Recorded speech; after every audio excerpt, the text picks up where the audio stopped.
Hello, everybody, and thank you very much for joining our session. The title of this session is Pathways for Protection, Blended Solutions to Protect and Manage Rivers. Thank you, everybody. My name is Gordon O'Brien. I'm from the University of Mpumalanga in South Africa and a member of the Durable Rivers Coalition. With me today is Amy Newsock from the Coalition and Melissa Wade and Vuisile Dlamini who are from my lab who are going to just help us today. Thanks, guys, for all of your help today. So what this session is about what we're experiencing around rivers and how the biodiversity and the functions and processes in rivers are experiencing tremendous deterioration around the world. So today, freshwater biodiversity losses continue to outpace those of terrestrial and marine ecosystems. We really are in a crisis. And the billions of people who depend on those resources as well are starting to face increasing threats from multiple stresses and climate change. The Durable River Coalition was formed in 2019 as a community of practice comprising of global conservation practitioners, advocates, researchers, and legal experts.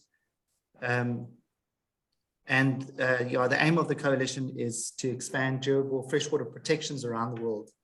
So today, ladies and gentlemen, we're going to, we have two sessions. Please, I just wanted to highlight that this is the first of two sessions. Please look on the schedule for tomorrow's session as well, the second part of it, and the speakers will be different tomorrow. So please attend that one as well. So today we have two sessions. Amy, can you move to the next slide? So our session revolves, these are the co-conveners of the Durable Rivers Coalition, just to recognize all of the contributors to the coalition: the Nature Conservancy, WWF, our university in Mpumalanga, Northern Arizona University, and University of Nevada, Reno, and Conservation International. And the next one. So please also take note that we have translation services for those who would like translations into Mandarin. They are available using that Interacto app. Okay, so please take note that if you would like those translations, they're available at the moment. The next one. Okay, this is our program for the day. So again, I'm Gordon O'Brien. We're going to have 4 speakers and 3 panelists today. And they will provide case studies. The researchers will provide case studies and examples of durable river protections from a special edition of a journal in sustainability that and from their publications that are available in that publication or in that special edition.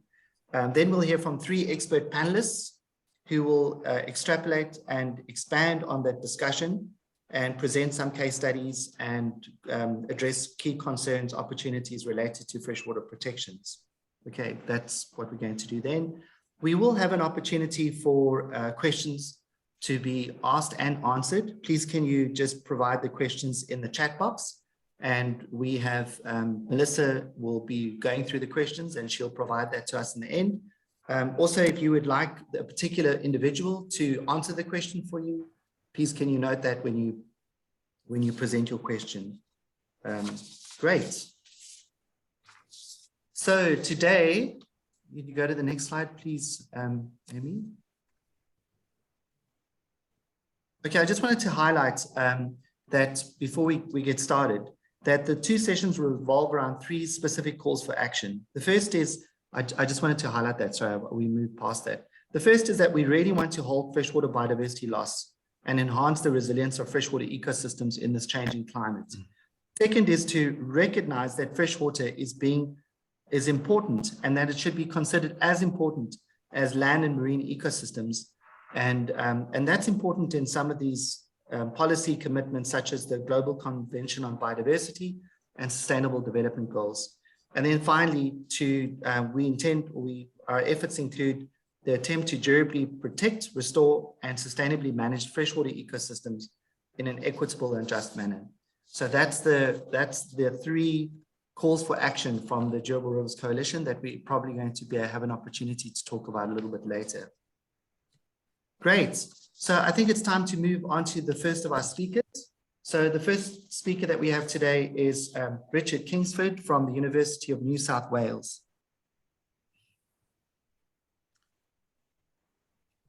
Thank you, everybody. I'm speaking on behalf of a big group of people about the Malkamba-Kungi Lakes Ramsar region and the work we've been doing in strategic adaptive management there. There are a whole range of people, organisations who have worked on this. This is in Central Australia. It's a Ramsar site of wetland of international importance, a big area, including terrestrial areas. And as you can see the flood coming down there that goes into Lake Eyre. And this area is made up of 4 traditional owner groups who are primarily engaged in our partnership. Looks like my screen's frozen a bit. I don't know if it's happening to you. It's national parks, about 3% of it. And as I mentioned, there are 4 traditional owner groups. Now, when we're thinking of these social ecological systems, it's useful to think in this sort of framework that you can have simple, chaotic, or complicated systems, but also complex ones. These are, where there's cause and effect, these ecosystems where we can probe and measure and respond and try and understand what's actually happening in such an ecosystem. So this strategic management is mainly came from South Africa. It's about thinking about the future and the purpose. It's adaptive, and it's also about engaging with stakeholders. And part of that 4-step process is to set the desired future state. Where do you want to be in terms of the future? Think about what the management options are to get there, and how do you operationalize that, and how do you evaluate and learn from that. Obviously, in setting up that, you've got to think about what the context is, what are the values, the social, technical, economic and environmental and political, and then how do you engage? How do you engage with different groups, and what's the understanding? What's the sort of mental model around it? We had a number of workshops involving a broad range of people, including traditional owners. And a key thing about those workshops was to understand the values, what the drivers were and the threats, to really arrive at a vision. And that required us to say, what was this place important for? What were the 8 succinct vital attributes about being a Ramsar wetland? Strong cultural importance, economically important, a rare example of a free-flowing river, strong collaboration, spiritual connection, and waterbirds were also an important aspect of this, as well as its high conservation importance. The drivers, like all freshwater systems, is about natural flow and flooding regimes, but there are also social dimensions like the effective management, and can you actually make and manage well, and how do you collaborate, and how do you monitor the effectiveness of what you're actually doing. And in terms of threats, there's a range of different threats that are impacting on this. Obviously, those changes upstream from dams and extractions, pollution is an issue in this part of the world. And we have a usual range of pest and weed species. The future desired state is to maintain this as a naturally free-flowing system with a vision that's about its ecological importance, also its social dimensions and collaboration that actually supports how this might happen. And from that vision, you can then start to develop a hierarchy of objectives around those principal things that you really care about: the international part, cultural heritage, natural systems, legislation, and ecologically sustainable industries that support it. And underneath that, you can get finer scale objectives in terms of supporting objectives. This is a sort of hierarchy of objectives from Kevin Rogers in South Africa. The different finer grain objectives that lead you eventually down to the management actions. So for example, in the natural systems, you've got the flow and flooding regimes, you've got the biodiversity and waterbirds. What does that mean in terms of measuring what's actually happening in each one of those places around waterbirds, threatened species, migratory species? And then when do you actually do your management? This idea of thresholds of potential concern, knowing that these are highly variable systems and they operate within some space, but then there are undesirable zones where there are thresholds of potential concern you don't want to go beyond. So for native fish species, for example, when is it that we get to a stage when we're worried about the abundance or diversity or disease parts of it? And how does that compare to natural variation? You please need to, and what are the causes of potential decreases? So sleepy cod are a key invasive species in this system. And we know they're highly mobile. They've arrived from Northern Australia and are impacting on native species like the catfish that lives in this system. So, sorry, it's a little bit slow on me at the moment. So I guess I'm not quite sure if you're seeing my last couple of slides. So the alien fish aspect of this is those hierarchy of objectives around when do you start to think about management, like education and harvesting of alien fish, and what are those thresholds of potential concern. And this all gets linked into a triple loop learning where you monitor, you might change your management, then you might change your thresholds or models, and then over the longer term, you might need to change your vision. So that's the sort of place that we were going for. And I guess these are the sorts of organizations that we'd like to thank.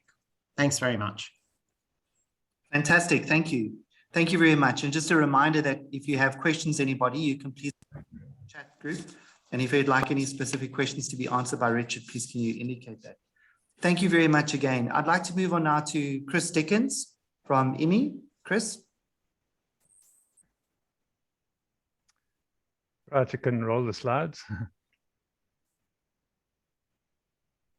Right, so we're going to look at it as a pathway to protection. We're going to be looking at e-flows. And what are e-flows? We need to consider what these really are. And as shown here, there's the amount of water that must remain behind in a river while the allocatable water is available for distribution without harming the river ecosystem. So the e-flow is what really must stay behind. But it's not always just a fixed amount. If you look at that hydrograph, if you take a look at the light green shaded area, that is the natural, sorry, the light gray shaded area, that's the natural hydrograph. And the dark area is the e-flow. And you can see it takes just a portion of the natural hydrograph, and that's considered to be sufficient to protect the ecosystem. So the proper definition nowadays is that the e-flows include the river flow necessary to sustain the aquatic ecosystems, which in turn support human cultures, economy, livelihoods, and well-being. And this is the definition here. It's all about ecosystems protecting humanity. So this is not just a green thing. So our case study here was the Inner Niger Delta in Mali. This is a large floodplain of 30,000 square kilometers with 2 million people and 4 million livestock who are totally dependent on the annual flood because this is pretty much a desert area. And the question is, what is the e-flow to keep that system alive? Now, to determine what the e-flow is, we have to have an in-depth understanding of the relationship between river flow, depth, and the requirement of the plants and the animals in the river. And setting an e-flow requires evidence of this relationship. It's not just guesswork. So we have to do a lot of surveying to actually establish that relationship. Now we use a model called ProbFlow, which sets out to document and organize all of the evidence. So starting on the left, as shown by the red circle, we evaluate the sources of stress to the river. For example, agricultural development, dam development, etc., that exerts a stress on the system through water quality and quantity changes. And then that impacts on river habitats and thus the plants and animals found in the river, which in turn impact on a series of endpoints, which include protection of the ecosystem itself, but also livelihood uses. And we can have as many of those endpoints as are necessary for the particular study. So here's an example of collecting the evidence, and this is the relationship of fish to the annual flood. So starting on the left, at first increase in flow, the fish migrate from the pools onto the floodplain. They lay their eggs, and the small fish grow extremely fast, provided they have enough time to grow to a reasonable size before they return back to the river. So we then build this up into a model, and you can see moving from the left how the water flows, the discharge, velocity, duration, timing, and flow impact on the habitat and ultimately impact on the fish population so that they become available for sustainable use. But we integrate the fisheries in this case with all of the others because ultimately these are all integrated, and we use Bayesian networks to actually handle the very complex evidence which needs to be integrated like that. And then from that we determine the e-flow, how much water is needed and when, what time of year. And this is an example of a summary e-flow. The yellow highlighted number, 58.16% of the natural flow, that is the e-flow for the inner Niger Delta. And the graph at the bottom shows how the flow is distributed through the months of the year, more in the February than the other months. And that distribution is really, really important. We go one step further, evaluating the risk of maintaining the ecosystem and also the risk to providing services to people. And this graph shows different scenarios of risk, with the natural risk on the left as compared to a number of developmental scenarios going over to the right.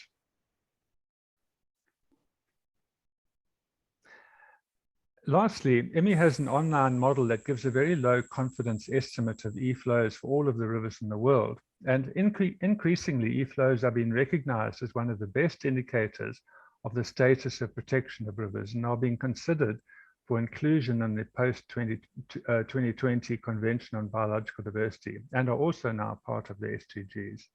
So thank you very much. I look forward to the conversations we have. Chris, thank you so much. That's a great overview of that case study. Thank you very much. We're moving straight on to Dr. Min Zhao from Yan'an University in China. Yeah, okay. Thank you very much. Okay, the title of my presentation is Identifying Priority Conservation Areas for Protected River based on Ecosystems Integrity and Authenticity, a case of Qinju River in southwest China. The contents of my report include case study, methods, results, conclusions, and outlook. The Qinju River is third great tributary of Yangtze River and located in Sichuan province. This area contains various animal and plant species, including 13 first-class nationally protected animal and 4 first-class nationally protected plant, 5 national and 3 provincial protected areas have been established in the catchment due to its remarkably high biodiversity. The Qinju River flows through an upstream forest region and a rural middle ridge region and down to an urban downstream region. In the past studies, the identification of priority conservation areas for a protected river is mainly based on the vulnerable freshwater species. In the present study, the analysis framework for identifying priority conservation areas is based on the ecosystem approach.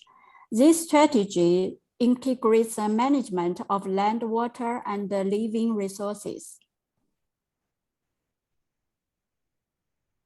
The key to the analysis framework is selection of constitutive elements for integrity and authenticity of a river ecosystem. The present study selected 3 indicators, including irresponsibility, tree cover, and the wilderness index. The comprehensive protected value was developed using the IRTC and the WI to indicate the protected value of each planning unit. This figure illustrates the spatial patterns of comprehensive protected value in protected areas for the Qinju River Basin.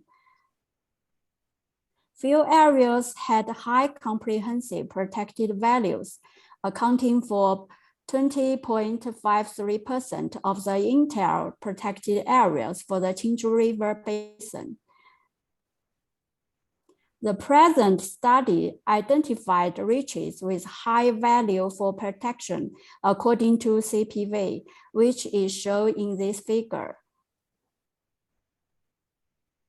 This figure illustrates the spatial patterns of priority conservation areas for the Qinju River basin. This figure illustrates the spatial distribution map of priority reaches for protection in the Qinju River basin. Priority reaches for protection were mainly distributed in the middle rivers and the lower reaches, with relatively few found in the upper reaches. It is feasible to combine IRTC and WI for the development of a quantitative indicator of CPV to identify PCAR areas and priority reaches for protection. Future studies should attempt to demonstrate the feasibility of the framework at a larger regional scale. That's all for my presentation. Thank you for your attention.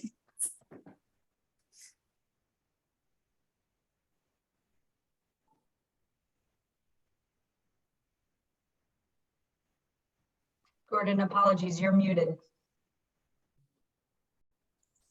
Thank you, Amy. Thank you very much, Min. We're moving now on to Pirdosh from WWF. Yeah, thanks, Gordon. Hello, everyone. It's a pleasure to present our experience in this section. And today I wanted to pay your attention on data-driven and participatory purchase for durable protection of rivers in Mongolian case. The WWF Mongolia and partners have developed a national delineation of riparian areas at the nationwide. And you can easily find our open access journal article from this journal. Next, please.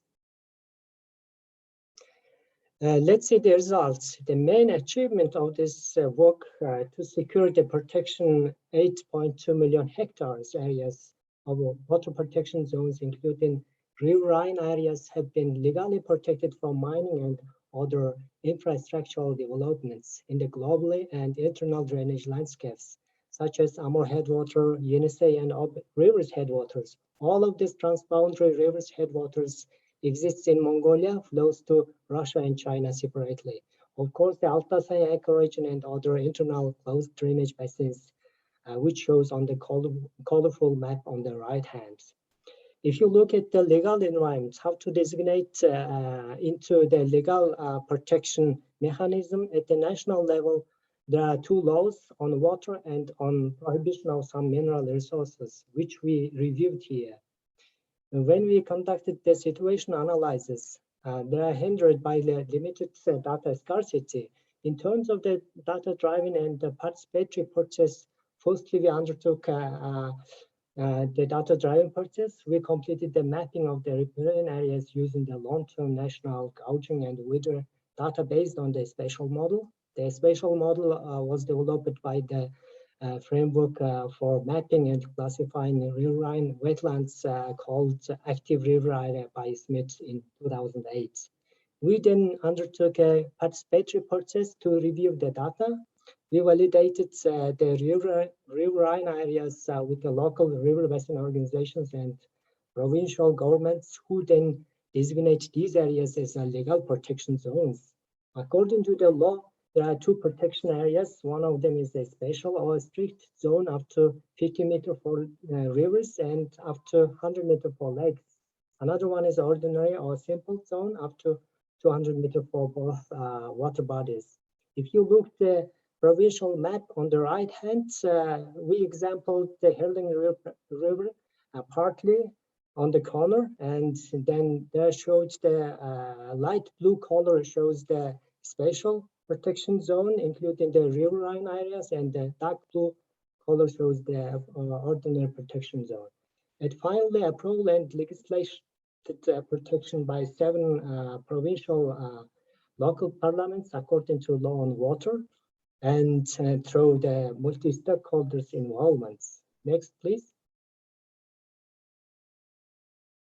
Of course, in summary, the Mongolia's progressive laws for conservation of water resources and commitment to habitat protection provide the legal and policy basis to effectively implement durable and legal protection of rivers through a data-driven and participatory process. In the future, available analyses based on these results and to communicate the room for the river connection to drive home importance of resilience and secure additional funding for implementation, and then delineation and protection source water areas using the law on water protection, law on the protected areas. Yeah, thanks for your attention. Yeah, over to you, Gordon.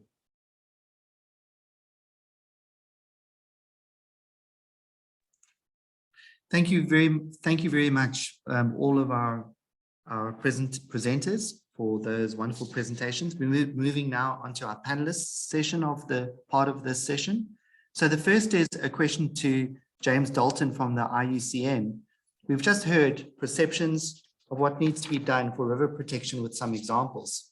How do you think this fits with the broader needs for water use and sustainability beyond ecosystems? Thinking about other water users and governance, are the strategies and approaches you've heard practical? What are their strengths and what are their weaknesses? James? Great, thanks, Gordon.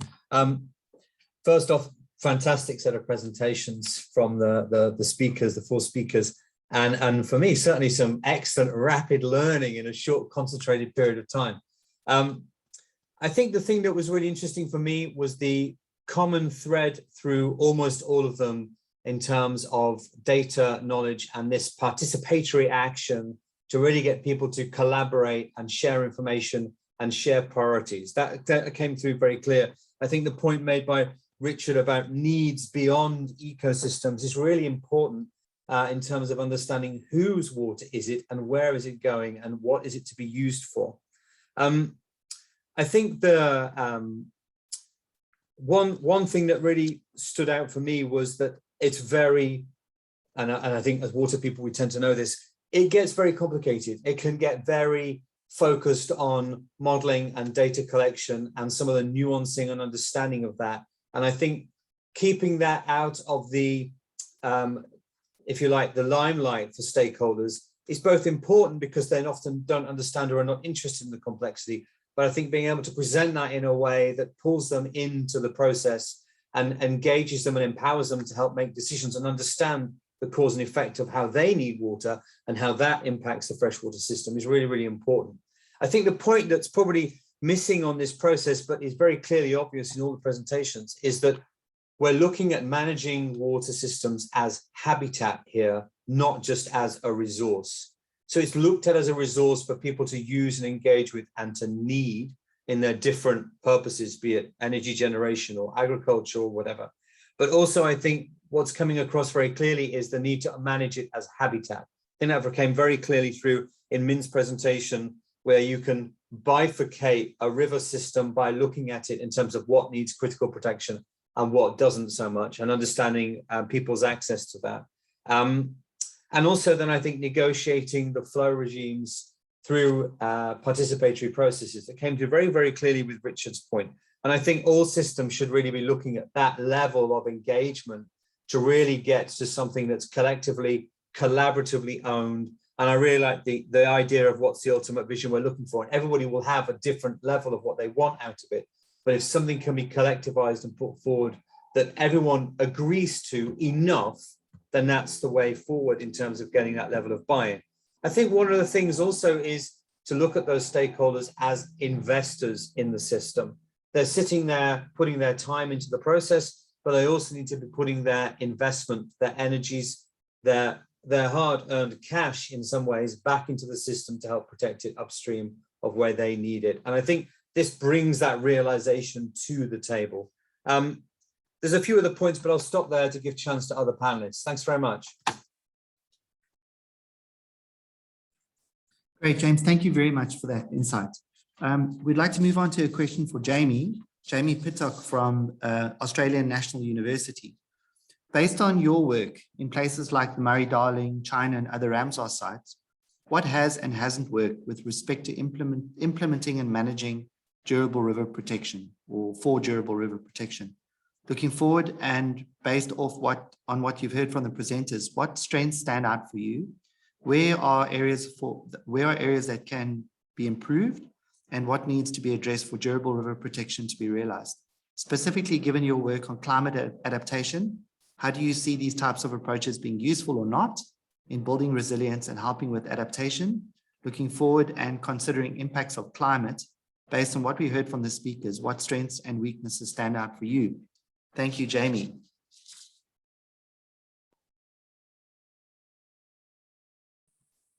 Greetings from the lands of the Ngunnawal people. I just pay my respects to the Indigenous nation on the land from where I'm speaking. Gordon, thank you and colleagues for such a fantastic series of presentations.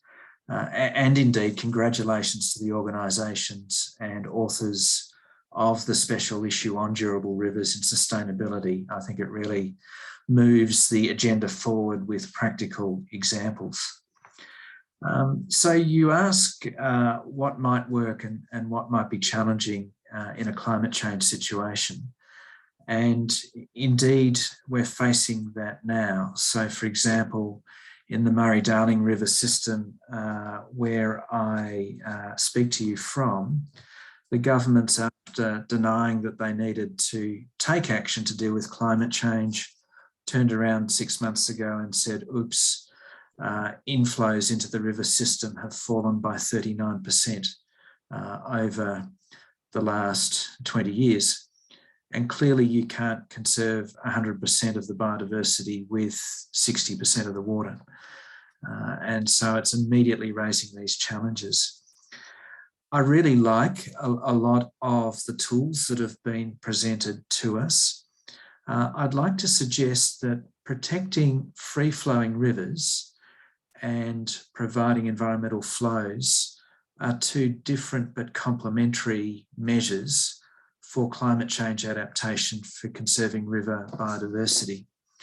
You can really only release a managed environmental flow if a river is dammed and you've got infrastructure to let water out. And that might provide some ways of conserving freshwater biodiversity, for example, adjusting the water temperature in the rivers to suit the fauna.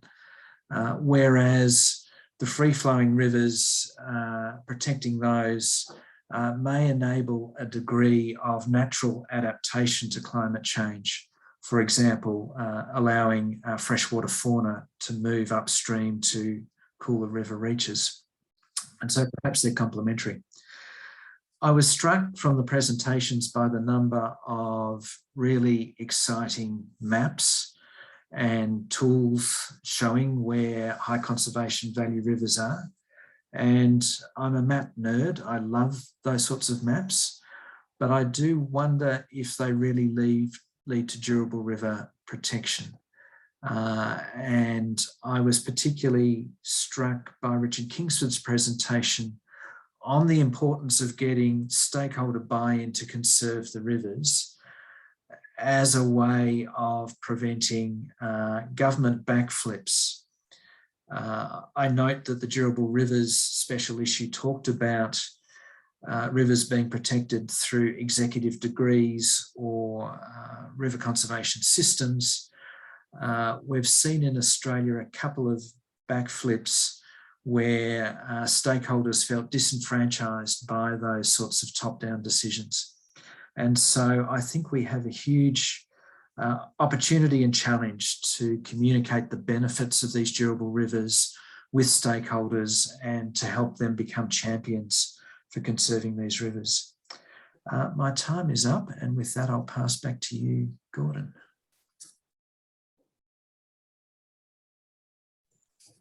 Thank you very much, Jamie. I can see there's some really interesting questions coming together, so I'm looking forward to some of those questions being answered a little bit later. We're moving now on to Dr. Jean Null She's in Europe at Wageningen University. And here's a question we'd like you to address, please. Given your work in South Africa with the development of the Water Atlas and the assimilation of massive amounts of data that culminates into work on state of the rivers and recommendations to manage and sustain rivers, there are places where this level of data collection and advancement can be done, and in other parts of the world where it can't be done or it's not available. Speaking to the science, speaking from science to policy translation, where has it landed successfully and hit barriers? What were the fundamental conditions that enabled advancement in data collection and synthesis to successfully inform or influence policy? Thanks, Dr. Nell. Thank you, Gordon. Hello, everybody, and thank you very much for the talks. It was great to see some maps. I'm also a map nerd. I guess the question you've just posed is, first of all, about the Water Atlas work that I did in South Africa. It's been going for 10 years and it synthesized a lot of information. In fact, over 1,000 years of collective experience went into it. But before I get on to the successes and the barriers and enablers of that, I'd like to also just point out two things about data, which are quite similar to actually what James and Jamie have already said. Is the first thing is that a lack of data is very seldom the barrier, the main barrier to developing pathways for durable protection. And in fact, what we are finding is that an overemphasis on data without giving due attention to processes like Richard, like all the cases I've spoken to about participatory ways, building relations, a common understanding of values and visions, learning together. Without considering those, you might actually find that you limit how you mobilize these diverse pathways. And the second thing is that we really need to broaden our perspectives on what constitutes legitimate data and what constitutes scientific data. And that's not to say that we need to throw out our traditional hydrological, ecological, and geomorphological surveys, but it's to say that there are other ways that you can nowadays collect and elicit evidence from a variety of sources that can actually complement these traditional surveys that we're doing. And we really need to pay attention a bit to that, because actually what that means is, and that's what I was blown away by the case studies, they're all quite local and going in at quite a local level to think about how to capture that knowledge at the local level. Because when you're starting to capture that data, you're not only capturing and collecting data, but you're also actually engaging and getting with local communities and getting a better chance of achieving the action that you want to create. So to get onto the successes and the barriers and enablers, I think that one of the things that landed the most successfully, this Water Atlas, what it did is it co-developed water ecosystem priority areas, okay, lots of maps, but it went beyond that to think about guidelines for what these ecosystem priority areas meant in many, many different strategic planning and regulatory policy contexts. And the strongest landing was definitely at the national level, where there was a very clear link between water security and protection. So we really identified 8% of the country's strategic water source areas that supply 50% of the water. And we made a case that this is ecological infrastructure, a habitat that we would be crazy not to protect for national water security. And that's really had very strong uptake in the last 10 years. And at the regulatory level, what we've actually enabled is we've put a credible source and synthesis of knowledge together so that local communities can appeal against coal mining applications and applications that might be quite unjust to the resources of the water in the catchment. So those are two things that were where we had strong landing. In terms of the barriers, I think they speak very much to what Jamie and James have already said. The one is that we really need to think more carefully about how we can mobilize local communities in these national and global processes in a very systematic and inclusive way. And then we need to get beyond just the water resource and the water security to really thinking about what inspires people to manage habitat and climate resilience, like what inspires care, responsibility, and stewardship, like these free-flowing river concepts. And I think that really speaks to some of the local values and the learning together, the ongoing learning together. And certainly the critical enabling factor for me in putting these things together is embedding this technical data science into a process-oriented design. And there's some real rigor coming out now on ways to design these co-production processes in fair and equitable ways. And if you're interested in reading more about the case, I refer you to a Nature Sustainability paper that's just come out, looking at modes of co-production, in which the water case study, after 10 years of reflection, was a case study on that, with 32 other cases, which makes these points. Fantastic. Thank you all so much. This is a very special topic, and it's really wonderful to learn so much in such a short time. We're going to move on to some questions and answers, or a question and answer session. And most of the questions are directed towards people, specific individuals. So I'm going to throw a few that I have so long. And then Melissa, if you can just update some of the questions that have been sent to you. The first I'd like to throw out, it's actually back to Dr. Null. This expands on what your experiences have been through the Water Atlas and the experiences you've had in South Africa. Did you achieve what you actually set out to achieve, or have you learned any new lessons about how to use the data and interpret the information and present the information? Or was the original approach of presenting it as an atlas suitable to the stakeholders, to not only the scientists and the regulators, but the people on the ground? Thank you. We designed the project in a participatory and process-oriented way for national and provincial decision makers, and we really targeted them. And so we did set out to achieve quite a lot of success. I think in those 37 use contexts that we provided guidelines for, we've actually got pretty much a 70 to 80% uptake of evidence of uptake. But yes, from the local level, it's been patchy. Where there was a good co-producer that co-produced with us and stimulated that same process in the local level, we got something. But where we're not, the local level has been a bit patchy. And I think that's where we need to focus our attention now going forward, is how do you bring, and there've been, since this project was done, there've been some lovely approaches to how you can engage local and Indigenous knowledge in global and national processes.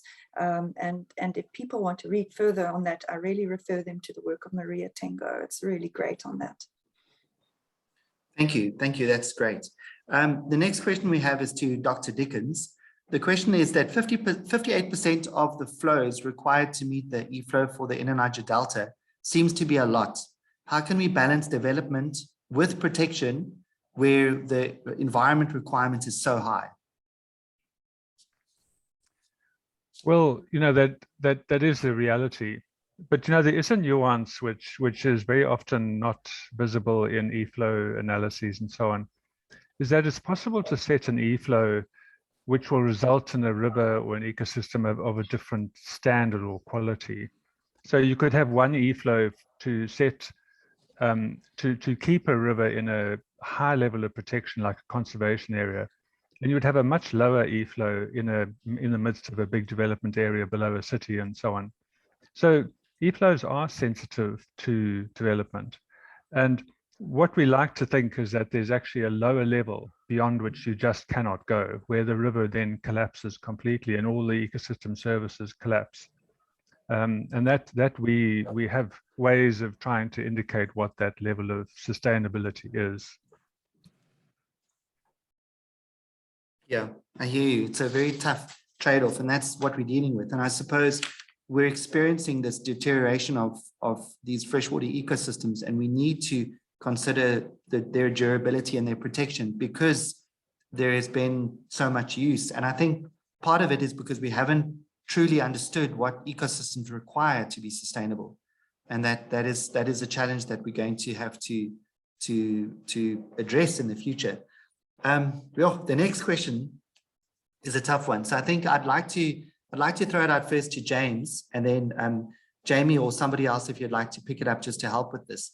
This is about durable river protection is required on a global scale, with many nations that do support this call, but there are some nations and regions that do not. What is the world going to do?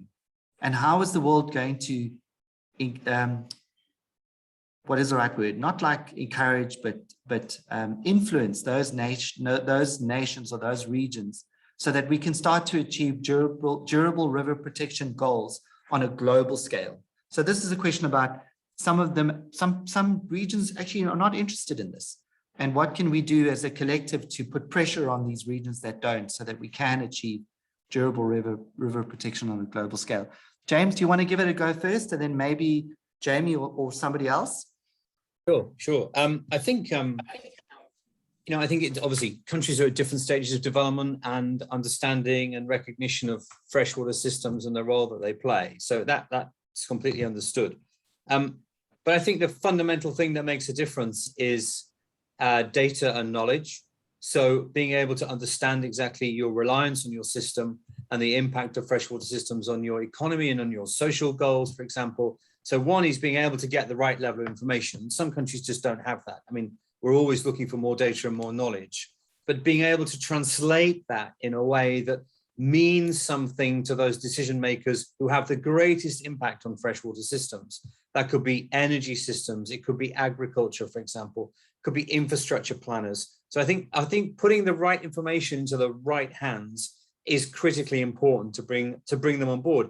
It's not going to happen overnight. It's a long journey. But I think as we're seeing over the course of this summer, we're going also, due to climate change, from some serious extremes, from flood to fire. Well, we're missing drought and going straight to fire. We're seeing some of these things really hit us very purposefully on the news and in our, effectively in our local economies as well. And I think climate change, therefore, also brings fresh water, the use of it, the need for it, the damage it can cause, the need to control and work with it much more to the fore. And I think we can use climate change to the advantage, therefore, of bringing information to the table to understand freshwater systems, wetlands, lakes, rivers, groundwater, exactly, and for example, and the role that they play as a way of trying to improve the understanding of the critical importance of these systems, both as a source, but also as something that can cause immense damage to our, to our environment and to our society. And therefore, we need to better improve the management of that system, the better understanding of that system.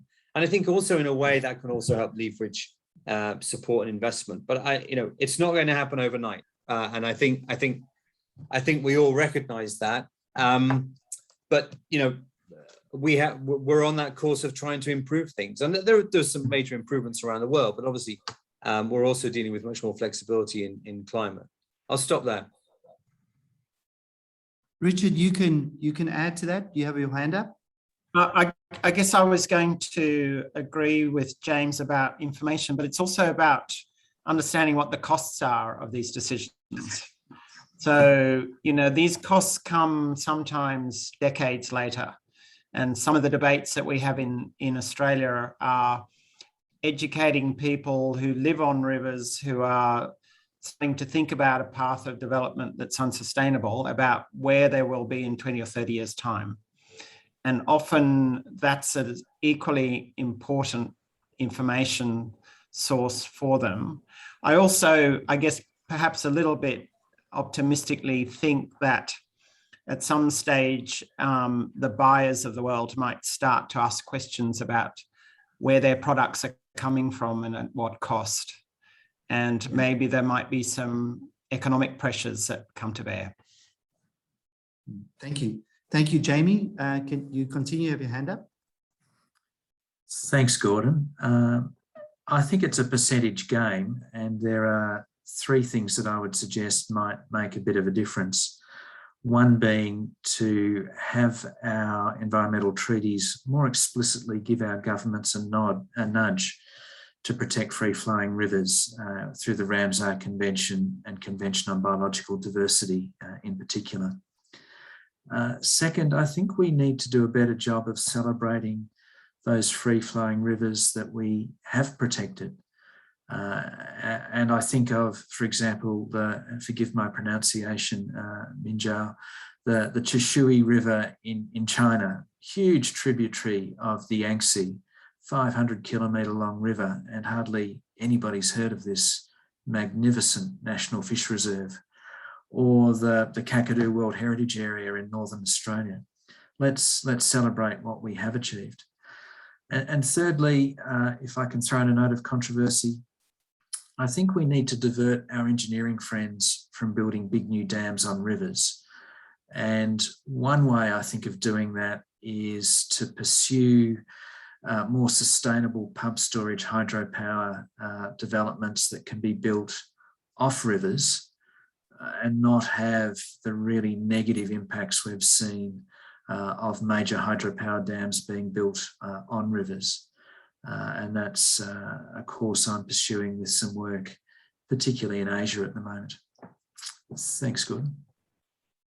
Great, thank you. Yeah, we're well aware of the examples we have in South Africa with Ngula Pump Storage Scheme and work that Lee, Baumgartner and crowd are looking at with the new projects in the Clarence area in Australia. So there are some exciting alternatives. And I think that's a very important take-home message from that statement is we need to really look at what we've achieved and what we've done and celebrate that and demonstrate to the rest of the world that there are opportunities. There are, doesn't mean there's a solution to every problem around the world, but there are great opportunities. A question for Dr. Zhao, for Min. There's actually two questions, so I'm going to put them together. The first is, you've identified these protection areas in different parts of the catchment, and we can presume that there are multiple stresses occurring in between these high priority protection areas. What have you experienced, and what would you suggest be done to protect these areas where they are dealing with upstream stresses? So in other words, you can't protect the river as a whole. You're trying to, and you need to protect different parts of the rivers, but in between those areas, you've got these multiple stresses that then have downstream impacts on your protected areas. What have you experienced?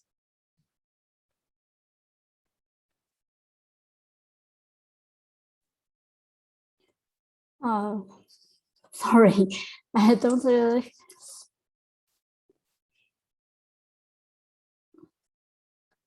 Dr. Zhao, can I repeat the question to you? Yeah. Repeat the question. The question is, from your presentation, you've identified these priority areas for protection in your basin.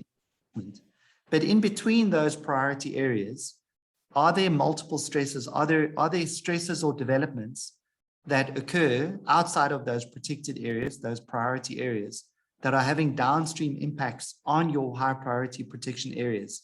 So in other words, when you're looking at river management, we often look at it from an entire river system perspective, holistically. But what you've demonstrated is you've got different parts of that river that are connected, that have priority areas. How do you achieve and manage those priority areas if you've got upstream stresses or impacts? Are there pressures that impact your priority? You mean what pressures? So, for example, management. Many people and industry and agriculture. You know, if you have those type of pressures upstream above your priority areas, how do you achieve one priority area in the upper part of the catchment and another priority area downstream where you've got these pressures in between? Up and downstream.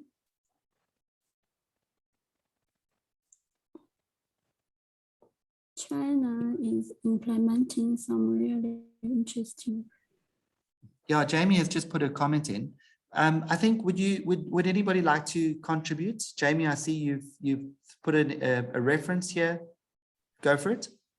Yeah, I see. I think China is doing some really interesting things. And so often outside of China, we think of river conservation as protecting the main stem of the river channel. My Chinese colleague, Hongju, has been doing some really interesting work looking at how systematically with China's land and water use planning system, they've been setting aside tributary rivers as reserves for freshwater biodiversity and restoring many, pulling down small dams, but as a trade-off for damming the main stem of the rivers. And it's developing into quite a big system, and in some ways more systematic than many other countries. Fantastic. Dr. Nell, would you like to add to that? You have your hand up. Yes, I just actually wanted to say it's quite interesting that they focused on the tributaries, because one of the things that we were doing is in South Africa with the Water Atlas was putting a message out that healthy tributaries support harder working downstream rivers, because they actually do have the flushing potential. And we've got some really good examples to show where if you protect those tributaries, which are also quite major, they're actually ones that go into the Kruger Park, they can actually flush all the stuff, so that the resilience as the river moves into Kruger Park is better. So certainly that doesn't mean that we shouldn't be protecting main stems, and we should rather not be building dams on them. But certainly the healthy rivers, healthy tributaries to support downstream hardworking rivers is really an important concept in South Africa as well. Fantastic. Thank you. Thank you very much. Min, would you have a quick comment to that? Is that a good answer for you to that question for you? Yeah, I think so. I think that was brilliant. Thank you. Just one quick question. We're running out of time before we say thank you and goodbye. This is quickly to Richard. Richard, this is a very quick one about adaptive management. A lot of programs propose that they are adaptive and that the adaptive process is being implemented, but in reality, we don't experience a lot of this. Have you experienced that in your case study, that it is adaptive, and what have the benefits been? If you can answer that quickly for me. Look, we're just starting, so it's early on, but I think if you really need to engage with champions within organizations, you can't come in from the outside and just say it's going to work. You've got to have people on the inside as well, and that's our experience. Fantastic. Fantastic. And, just a few highlights. I can hear holistic approaches. We can talk about multiple stakeholders. We can talk about data. We talk about, maps, because people relate to maps, where the problems are, what the problems are, how big the problems are. That's very useful. We speak about being adaptive. We speak about climate change on one hand and species on the other, so those holistic approaches are so important. Looking at what we've learned, what opportunities there are for durable river protection. We mentioned multiple stresses, and we know that we're dealing with multiple stresses constantly. But ladies and gentlemen, thank you so much. This has been a tremendous, rapid, quick fire session, 1 hour. So much can be done in 1 hour. It would have been wonderful to be together and to have more discussions. And I hope that is the case in the future. Please, I'd like to encourage you guys to keep in touch with the Durable River Protection Coalition. We've added email addresses there of mine and Danielle and Amy's. Please contact us. This will be recorded and will be available for you to go through, for anybody to go through. Please share it and try help us, and we hope that we can contribute to your efforts to manage and protect these important ecosystems that we're all dependent on. I encourage you as well, please, to go look at the special issue in sustainability that has recently been published, and that link has also been provided. And please don't forget tomorrow's second session on the same topic with a whole new group of presenters and panelists. Thank you to everybody who was here today. Thank you to the organizers. Amy, you're awesome. Keep it up. And just thank you again for all of your contributions today. Enjoy the rest of your day. Enjoy the rest of the World Water Week sessions. And thank you all. Bye-bye.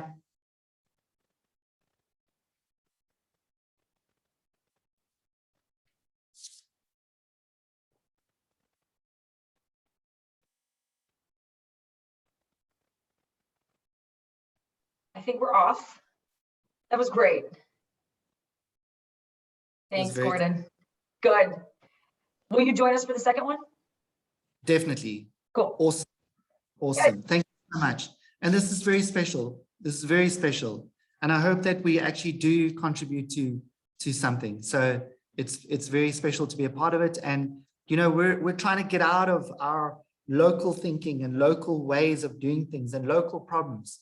And it's so special to bring people together and to talk about this. I can't wait for the next one. Yeah. Awesome. Oh, good, good, good. Thanks for everything, Gordon. You did an amazing job. Thank you. Thank you. Okay, Chat to you later. I'll see you tomorrow. Bye. Bye.